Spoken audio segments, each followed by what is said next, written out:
নমস্কার বন্ধুরা, অনুজ বাংলা ক্লাসে সকলকে স্বাগত জানাই। আমি আবার একটা জেটার সিলেবাস অনুযায়ী নতুন একটা চ্যাপ্টার নিয়ে চলে এসেছি, যার নাম হচ্ছে জীবন বন্দনা। তার কিছু শর্ট কোয়েশ্চেন অ্যান্সার আমি বানিয়েছি, তোমরা সকলে দেখে নিও।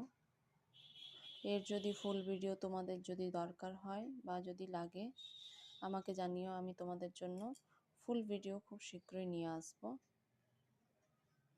ভালো লাগলে প্লিজ একটু লাইক কমেন্ট শেয়ার করে দিও, আর যারা নতুন তারা অবশ্যই প্লিজ সাবস্ক্রাইব করে দিও। আজ আমি মোট 13টি প্রশ্ন উত্তর বানিয়েছি, আশা করি তোমাদের সকলের কাজে লাগবে, সকলের হেল্পফুল হবে। জীবন বন্দনার লিখেছেন কাজী নজরুল ইসলাম। কাজী নজরুল ইসলাম বা জীবন বন্দনার ফুল ভিডিও আমি শীঘ্রই নিয়ে আসবো।